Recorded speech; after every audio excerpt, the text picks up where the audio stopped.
کیا اسے کہتے ہیں کہ خول سے باہر نکلا جائے، پاکستان کا سوچا جائے، پاکستان کے عوام کا سوچا جائے، آئندہ نسلوں کا سوچا جائے، اور وہ آپ عمران کو جیل میں رکھ کر، عمران خان کو جو پاکستان کے عوام کے دلوں کا محبوب ہے، جو میں نے پہلے کہا عزیز وطن ہے، اسے اب جیل میں رکھ کر پاکستان کو آگے نہیں لے جا سکتے، پاکستان کو نہیں بچا سکتے۔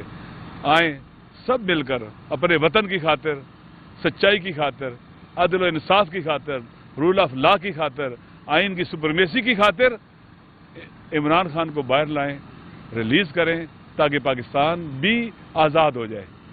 ابھی سب کچھ قیدی ہے، عمران کے خوف کے قیدی ہے سارے کے سارے۔ یہ عمران خان کے خوف سے ڈرے ہوئے، سہمے ہوئے ہیں۔ آئینی ترامیم اس کے خوف سے ہو رہی ہیں، فقہ ترامیم اس کے خوف سے ہو رہی ہیں، جو کچھ بھی ہو رہا ہے اس کے خوف میں ہو رہا ہے۔ آپ اس سے بات کرو، وہ خدا گواہ میں اس کو جانتا ہوں، وہ پاکستان کے لیے ہر قربانی دے دے گا، ہر قربانی دے دے گا پاکستان کے لیے۔ اس کے ساتھ بات کرو صدق کے نیت سے، سچائی کے ساتھ، وہ باہر آئے گا، پاکستان کے عوام کا غصہ کم ہو جائے گا آپ کے بارے میں، نفرتیں کم ہو جائیں گی آپ کے بارے میں، اگر آپ پاکستان کو چاہتے ہو تو۔ یہ جو اگر اقتدار میں کوئی آ گیا ہے، 4 سال رہے گا، 5 سال رہے گا، 10 سال رہے گا، پھر کیا ہوگا؟ قبر میں چلے جائیں گے، مر جائیں گے۔ خان صاحب ویسے بھی فزیکلی فٹ ہے، ان تمام حکمرانوں سے زیادہ فٹ ہے وہ، الحمدللہ۔ وہ دیکھیں 50 سال کا لگتا ہے، وہ آپ اس کو 10 سال بھی جیل رکھے ہیں نا، خدا نہ خواستہ، تو 10 سال بھی وہ ایسے ہی رہے گا، اور آپ کے دانت گر چکے ہوں گے اس وقت۔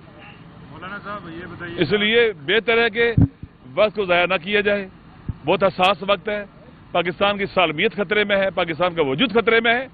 بغیر کسی تاخیر کے ہم آئیں، عمران خان کو بال لائیں، اور اس کے بعد پاکستان کو ٹھیک کرنے کے لیے آگے بڑھیں۔ مولانا صاحب یہ بتائیے گا، پی ٹی آئی کے اندر جو ڈویژنز ہے، پی ٹی آئی خود تقسیم ہوئی پڑی ہے، وہ قوم کو کیا تقسیم اکٹھے کر سکتی ہے؟ دوسرا یہ بتائیے گا، کل آپ کی ایک بیٹھک ہوئی ہے اپوزیشن رہنماؤں کی، تو کیا ہم ایکسپیکٹ کریں کہ عید کے بعد ایک بھرپور الائنس کا مظاہرہ، کیونکہ مولانا فضل الرحمان تک ابھی تک اس الائنس میں نہیں ہے؟ آپ کے 2 سوال ہیں۔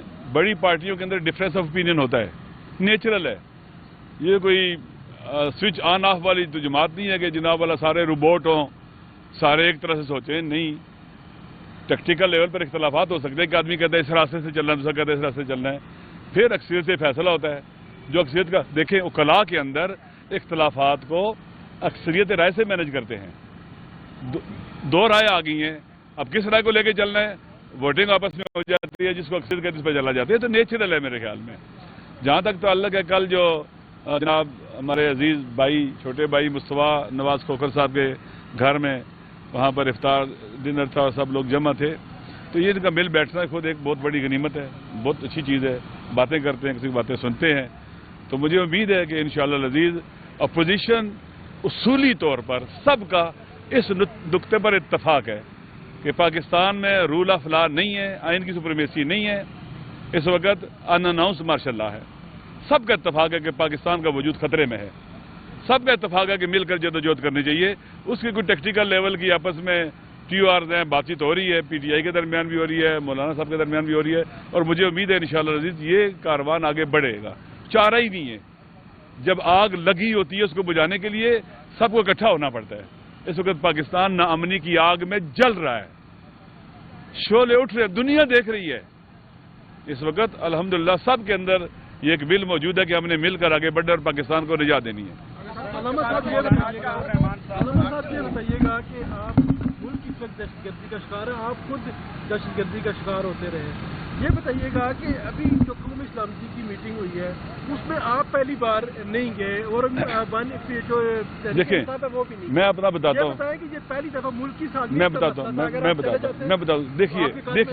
دیکھیے یہاں قد کا اضافہ نہیں ہے، مسئلہ یہ ہے، ہمارا یہ کہنا تھا کہ پارلیمنٹ کا، قومی اسمبلی کا، سینٹ کا مشترکہ اجلاس بلایا جائے، 3-4 دن ڈیبیٹ ہو، سب کی بات سنیں، سارے ایم این ایز وہاں ہوں گے، سارے سینیٹرز وہاں ہوں گے، اور ملکی حوالے سے وہاں بات چیت ہو، مشکلات سب ڈسکس ہو، اس کے بعد پارلیمنٹ مشترکہ طور پر بیٹھے فیصلہ کرے، وے آؤٹ نکالے، ایسا فیصلہ جس کو پوری پارلیمنٹ کا جب سپورٹ حاصل ہوگی، پورے عوام کی سپورٹ حاصل ہوگی، پی ٹی آئی کی، عمران خان صاحب کی سپورٹ حاصل ہوگی، تو میرے خیال میں پھر یہ جو فیصلہ ہمارا ہوگا یہ عوام جب اس کا ساتھ دیں گے تو ہم کامیابی ہمیں ہوگی.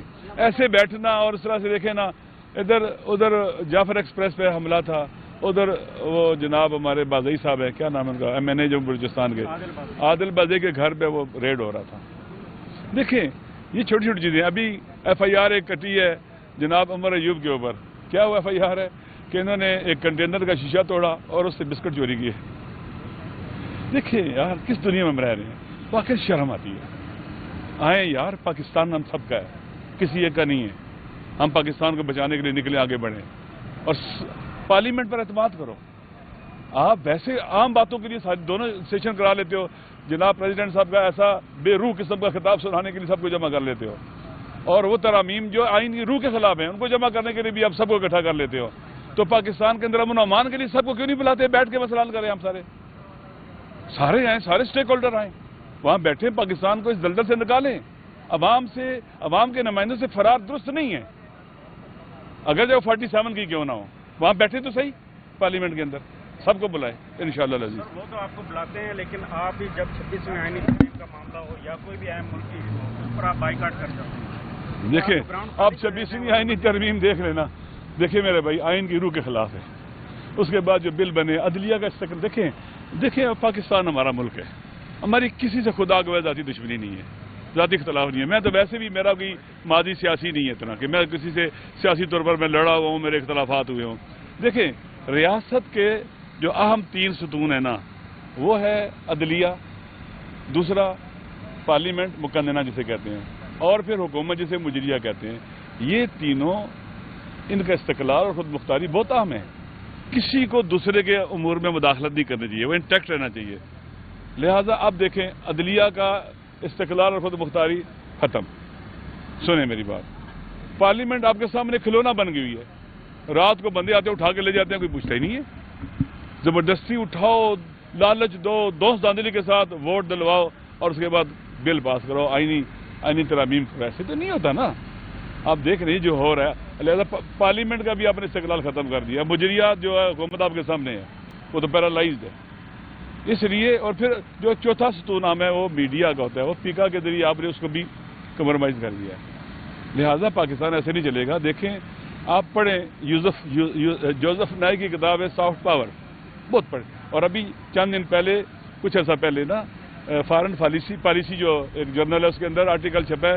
انہوں نے دعوت دی تھی لوگوں کو کہ جو آنے والے پریزیڈنٹ کو کوئی تجاویز دینا چاہتے ہیں تو لکھے. اس میں بھی لکھا, اس میں سے لکھا اپنی سافٹ پاور کی حفاظت کرو امریکہ سے. اس نے کہا سافٹ پاور میں ایک جمہوریت ہوتی ہے, لوگوں کا حق انتخاب ہوتا ہے, فنڈامنٹل رائٹس ہوتے ہیں, سول رائٹس ہوتے ہیں, احتجاج تنقید کی اجازت ہوتی ہے. وہ کہتے ہیں اگر کہ تمہارے خلاف ہی کیوں نہ کریں, ان کو بولنے دو. بعض اوقات حکومتیں غلطیاں کرتی ہیں, عوام کے احتجاج, ان کا نقد و انتقاد, ان کے مظاہرے اس غلطی کو جبران کر دیتے ہیں. اور یہ سافٹ پاور ہوتی ہے کسی بھی ملک کی, جو ملک کو صحیح جگہ پر رکھنے کے لیے کام کرتی ہے, پریشر اور چیک کا کام کرتی ہے. دیکھیں نا, آپ نے پاور کو کنٹرول کرنے کے لیے چیکس رکھے, پارلیمنٹ چیک ہے, یہ ایک سافٹ پاور چیک ہوتی ہے کہ آپ کے حکمران خدا نہ خواستہ غلط فیصلے کرتے ہیں, غلط راہوں پہ چلتے ہیں یا کچھ غلط, تو یہ سافٹ پاور آگے کھڑی ہو جاتی ہے احتجاج کے ذریعے, تنقید کرتی ہے, انتقاد کرتی ہے, پریس کانفرنس کرتی ہے, سیمینار کرتی ہے, روکتی ہے.